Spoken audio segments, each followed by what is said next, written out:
নমস্কার বন্ধুরা, আপনাদের সামনে একটা ধামাকাদার ভিডিও নিয়ে আসছি। আপনারা পুরোপুরি দেখুন, দেখলে বুঝতে পারবেন।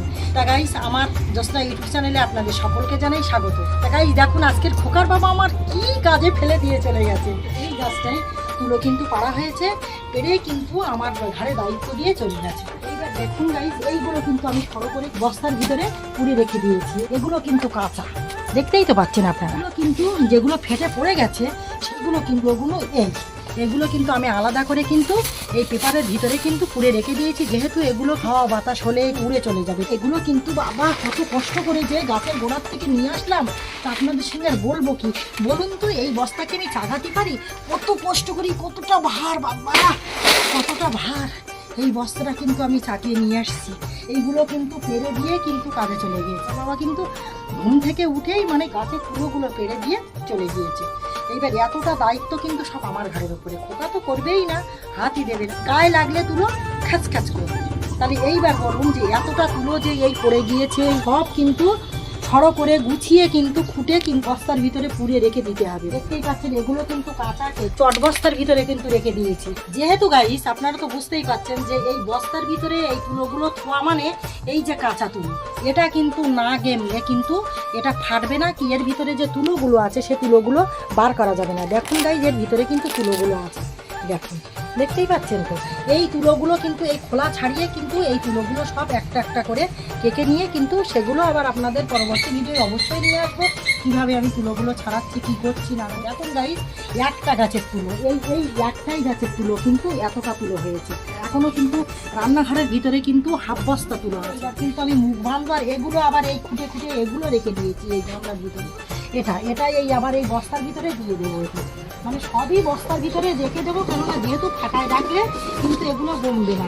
না করলে কিন্তু এগুলো কিন্তু ফাটানো যাবে না, কি তুলো বার করা যাবে না। এই জন্য কিন্তু আমি এগুলো এই বস্তার ভিতরে রেখে দিয়েছি। রেখে কিন্তু মুখটা দড়ি দিয়ে বাঁধবো, কেঁদে আমি তুলে রেখে দেবো। শুকনো তুলো এগুলো কিন্তু একদম মানে শুকনো হয়ে গিয়েছে। এগুলো মানে গাছের ফল তো সব এক সমান হয় না, আপনারা তো বুঝতেই পারছেন। কোনোটা হয়তো দেখা যাচ্ছে আগে হয় ফল, কোনোটা পরে হয় ফল। যেহেতু দেখা যাচ্ছে এই ফলগুলো কিন্তু আগে হয়েছে, এগুলো কিন্তু ফেটে গিয়েছে, শুকনো হয়ে গিয়েছে। আর যে ফলগুলো কিন্তু দেখা যাচ্ছে লাস্টে হয়েছে সেই ফলগুলো এগুলো কিন্তু একটু ডগা ডগা মতো আছে। তাহলে এগুলো আবার মানে ওগুলো এমনি ছাড়ানো যাবে, আর এগুলো তো এমনি ছাড়ানো যাবে না। এগুলো বস্তার ভিতরে কমে গেলে তারপরে কিন্তু এগুলো আবার ছাড়ানো যাবে। দা দিয়ে কিন্তু মুখটা এরকম থেতো করে ফাটিয়ে নিয়ে একটা একটা করে বার করে তখনই তুলোগুলো বার করতে হবে। ওই জন্য কিন্তু এগুলো কিন্তু আলাদা করেছি, যেহেতু এগুলো শুকনো তুলো। এই যে বস্তার তুলোগুলো এইগুলোটাই শুকনো তুলো।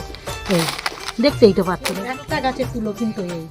আর প্রতি বছর কিন্তু 5টা-6টা গাছের কোনো করে তুলো হয়, কিন্তু এবছর এতটাই ভাগ্যে খারাপ আমার যে কোনো গাছে কিন্তু তুলো নেই। তুলো আছে একটা গাছে, সেটা কিন্তু অনেক উঁচু, মানে এরকম নজর ভর দেখতে হবে সেই তুলো গাছটা।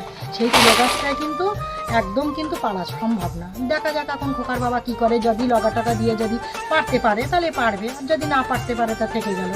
তা গাইস দেখুন, এইগুলো তুলো কিন্তু একটা গাছে হয়েছে। এখন মানে তুলোর বর্তমান দাম দেখা যাচ্ছে আগের বছর দিয়েছে 170 টাকা করে কিলো দিয়েছিল। এবছর আবার একই রেট থাকে, কি রেটটা একটু বাড়ায় সেটা তো বুঝতেই পারছি না। এর আগের যে তুলোগুলো সেগুলো কিন্তু আমি গাইস বিক্রি করিনি, সেগুলো আমি বালিশ বানিয়েছি, লেপ বানিয়েছি আমার বাড়ি ব্যবহার করার জন্য। এখন দেখা যাচ্ছে আমার অনেকটা বালিশ আছে, অনেকটা লেপ আছে, তাহলে আর কী দরকার আছে, কোনো প্রয়োজন নেই। এখনও ইচ্ছা আছে যে আর একটা লেপ বানাবো আমার খোকার জন্য। ব্যাপারী বলছে যে এই তুলোটাই পাকড়ার তুলো, কিন্তু এটা শিমুল পাকড়া না কি বলে, সেই পাকড়ার তুলো এটা। ওই জন্য ব্যাপারী বলছে যে এই তুলো পাল্টে বৌদি আমি যে তুলো দেবো সেই তুলোই কিন্তু তুমি লেপ বানাবে। যদি ভালো লেগে থাকে অবশ্যই মানে লাইক করতে যেন ভুলবেন না, অবশ্যই একটা লাইক করবেন। পরবর্তী ভিডিও দেখা হবে। তাহলে আর যারা নতুন বন্ধু আছেন তাদের কাছে আমি বারবার একটাই কথা রিকোয়েস্ট করি যে আপনারা একটু আমার চ্যানেলটিকে সাবস্ক্রাইব করবেন। তাহলে এখন আসি।